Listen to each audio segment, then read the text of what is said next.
From Illinois Public Media News, this is 217 Today. I'm Kimberly Schofield. It's Friday, October 11th. Coming up, we'll learn why farmers are making less money this year and what the consequences of that may be. That story in just a few minutes, but first, these headlines. Despite the end of race-based affirmative action last year, diversity is up among graduate students at the University of Illinois in Urbana-Champaign. IPM's Emily Hayes has more. New Hispanic enrollment is up 25% in the graduate programs, while African American enrollment is up 13%.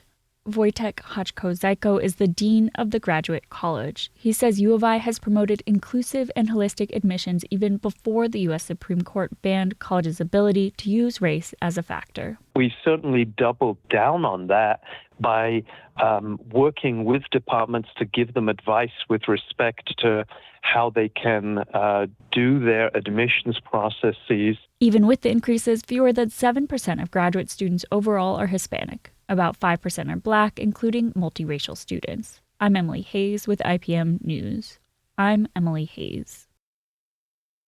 What does a true democracy look like, and what does it take to achieve that? The speakers at this week's Friday Forum at the University YMCA in Champaign hope to provide some guidance on those questions. IPM student reporter Diana Jung explains.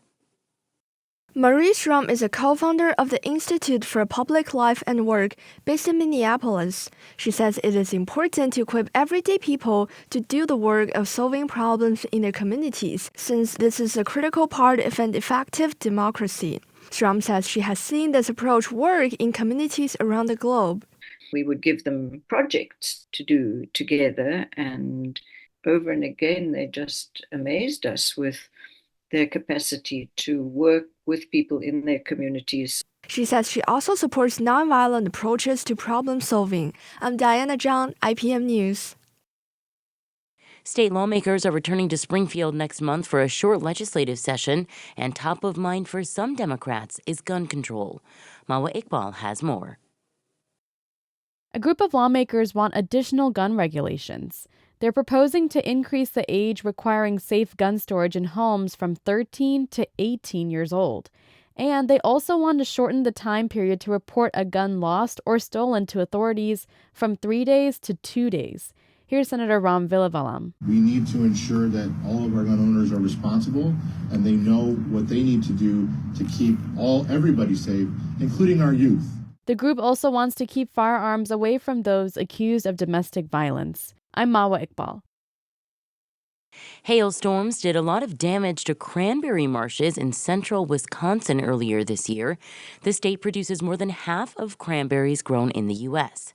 But as Harvest Public Media contributor Katie Thorson reports, the crop is better than expected.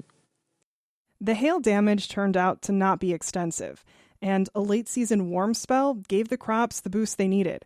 Bob Canada manages a cranberry farm in northern Wisconsin.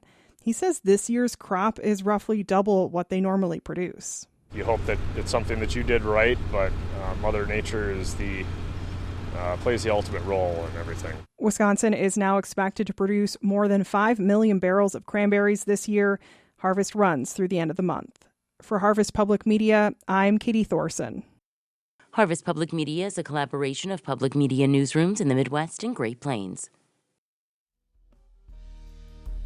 Still to come, we'll learn why farmers are making less money this year and what the consequences of that may be. That story is coming up next on 217 Today, but first, meteorologist Andrew Pritchard with your forecast. I'm meteorologist Andrew Pritchard with your IPM News forecast for Champaign-Urbana. Your forecast for today, sunny with a high of 82 degrees and a southwest wind 5 to 10 miles per hour. Tonight, partly cloudy with a low of 56 degrees, southwest wind 5 miles per hour. Tomorrow, partly cloudy with a high of 84 degrees, southwest wind 5 miles per hour. Tomorrow night, partly cloudy with a low of 55 degrees, southwest wind 5 to 10 miles per hour. And for Sunday, sunny and breezy with a high of 73 degrees, and northwest wind 10 to 20 miles per hour. Next time on the 21st show, it's our Friday Week in Review. We'll talk about former House Speaker Michael Madigan's trial, local effects of the Farm Bill expiring, and the 100th anniversary of U of I's Memorial Stadium. Plus, we'll roll the dice on a board game convention coming to Bloomington Normal. I'm Brian Mackey. That's next time on The 21st Show. Join us.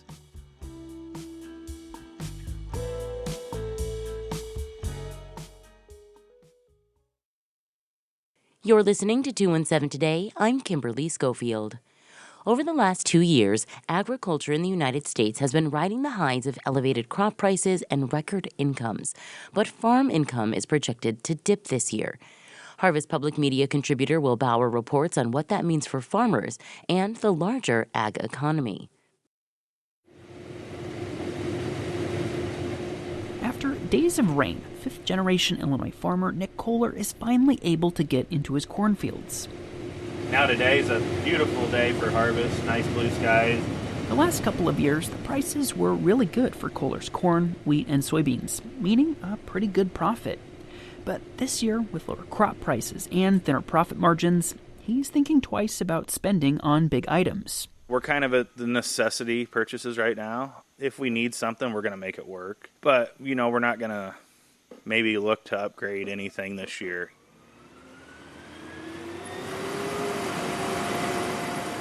As Kohler starts up his combine,